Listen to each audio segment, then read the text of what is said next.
This is the new Insta360 Go 3 action camera, a super modular camera with a few really great updates from the previous Go 2 model.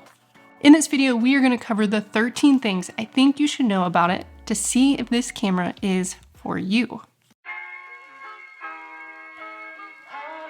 I've been testing out this Go 3 that Insta360 sent me for about 6 weeks. This video is not my full review, but focused on the main things I feel like are the deciding factors for this small little action camera over using something like your phone, a GoPro, or other competitive cameras on the market right now. This is the smallest action camera when you look at just the camera module, which is only 1.25 ounces, slightly larger from the Go 2.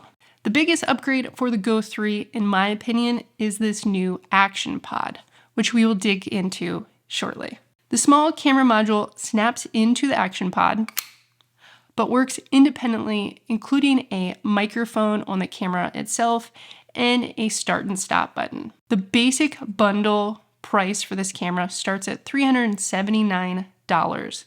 This includes the Go 3 in a 32 gigabyte memory size, the action pod, a lens guard pre-installed, the magnetic pendant, pivot stand, and an easy clip. There are multiple different bundles, but the most important thing to look at is the memory capacity. This is important because the Go series does not have a removable micro SD card.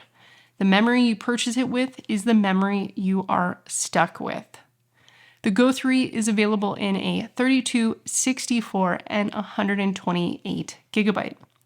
The Go 2 was only available in a 32 gig when it was released. The 32 gigabyte works for sharing on social, capturing clips here or there, but it requires you to be very good at offloading and deleting files. I've personally been testing out the 64 gigabyte and have found this is a good sweet spot for casual use.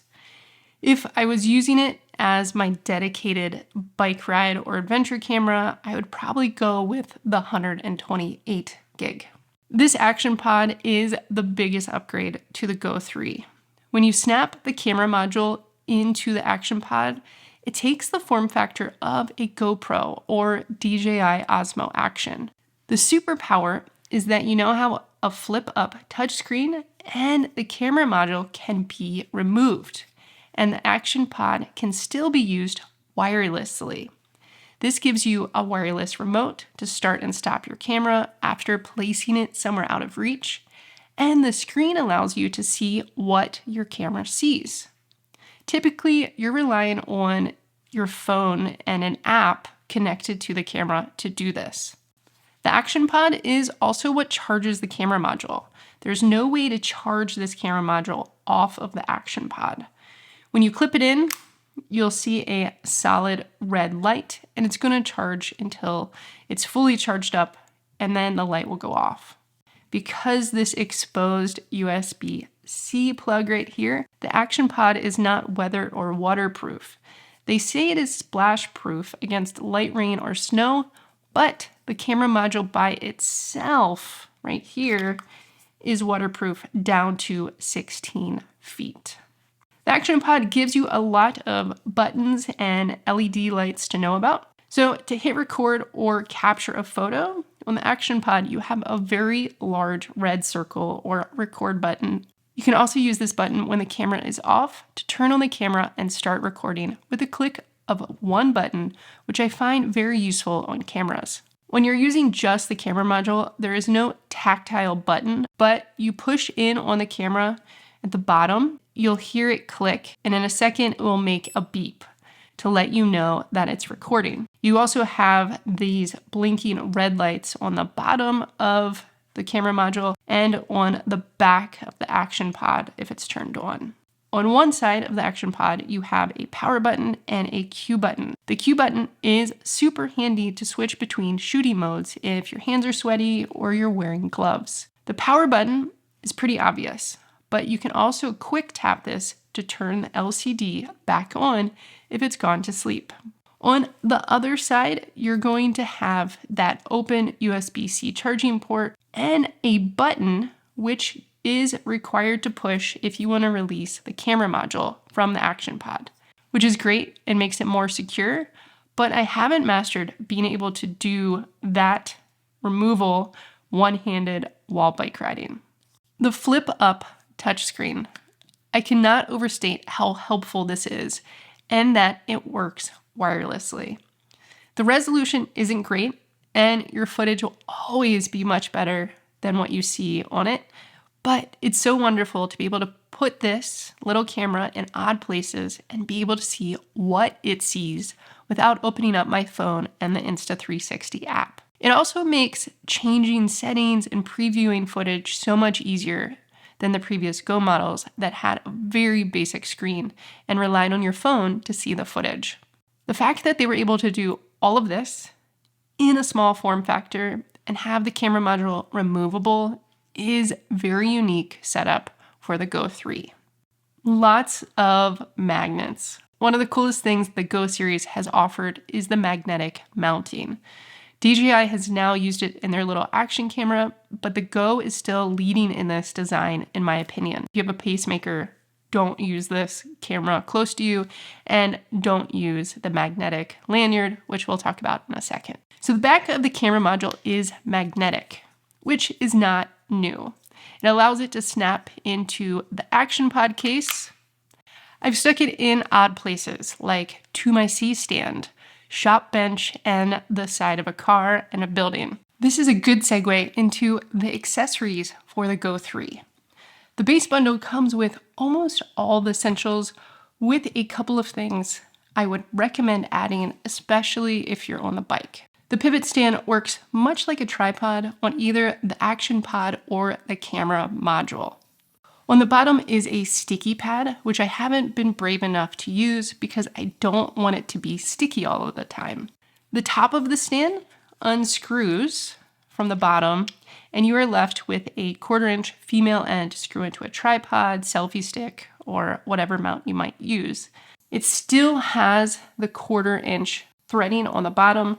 The most important thing is that it has this additional rubber piece on the bottom, which makes the camera or Action Pod have a little bit more secure and cushioned attachment.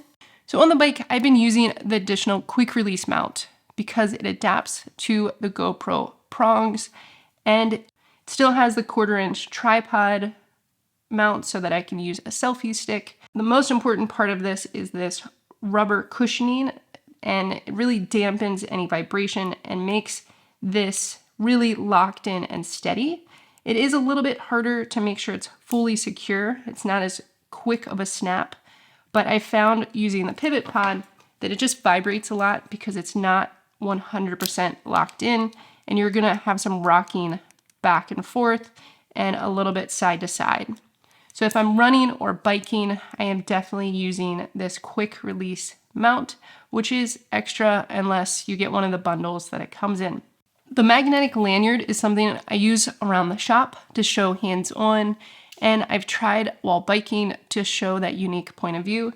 I do find that I have to kind of tighten it up so it's kind of around here instead of my chest, because if not, you're just gonna get a lot of my legs and top tube, while I mostly want to just show my handlebar and out in front of the bike. The downfall of this is as I lean over, the camera leans over because there's no way to adjust the angle. So I mostly use this if I'm walking or, again, in the shop wanting to show hands-on. One note about this lanyard: make sure that you get the additional safety cord so that you don't knock it off while you're out and about. Unfortunately, I've done this many times, and I definitely recommend that safety cord. Unfortunately, one of my favorite accessories from the Go 2 wasn't carried over: the adapter mounts. And the Go 3 is slightly bigger, so it won't fit. I have ordered a couple of ones off Amazon from no-name sellers to try, but I do hope Insta360 or someone like SmallRig makes something small and modular for both horizontal and vertical use to make clean use of how small the camera module is by itself, so I don't have to use the quick release mount which is not as small to get into those nice tight areas that I love using for the Go 3. This camera has so many modes and photo or video settings. It's going to require a completely different video. The big things I want you to know about video and photo resolutions and modes are these. One, it shoots up to 2.7K in 24, 25, or 30 frames per second. I personally spend most of my time in 30 frames per second. You drop down to 1440 for using 50 frames per second. Yes, I did say 50 frames per second, and I haven't heard back why they pick this frame rate for the US. Free frame is where it is at if you want to be able to reframe after into vertical or horizontal. And it's also really amazing stable footage, much like the max stabilization in the 2.7K video. Insta360 is borrowing some of their 360 tech and basically shooting in a circle, allowing you to reframe into that horizontal or vertical. Now, this has always been one of the cooler things out there for the Go series. The only major downfall on this is that you drop down to 1440 to make it happen, since they're shooting in that sphere and then you're cropping down. I plan on creating a dedicated video just on the various video modes, but those are the three main ones I use for daily work or documenting bike rides. So let me know if you have any questions. Battery and charging. You'll get 45 minutes of runtime with just the camera module, or 170 minutes with the action pod attached. Disclaimer, I'm not sure what shooting mode and settings this runtime is in. I'll be doing my own test to find out using my preferred settings. You must have the Go 3 camera module installed in the action pod for it to charge. The good news is that anytime that Go 3 is inside the action pod, it is charging, and you'll see a solid red light to indicate this. Now, the Go 3 does support shooting and charging, kind of. While the Go 3 is in the action pod, it will continue to be powered, but not recharging. You may also connect the action pod to an external power source to charge while shooting, but Insta360 does say this may affect the battery's lifespan. Now, the battery is a huge concern of mine since it isn't removable or easily replaceable. I had a Go 2 fail on me because I forgot to charge it for a few months, and I would need to ship it back to replace the battery. So make sure to keep these little guys charged up. Let's finish this up with my major concerns. The Go 3 is a huge step forward with the action pod and better footage, and arguably better battery life. But Insta360 still didn't address the two main reasons I didn't use my Go 2 daily. The battery and memory cards are not removable. As I mentioned, I killed my Go 2 by forgetting to charge it. And now they took a huge step backwards, in my opinion, by not making better mount options for just the camera.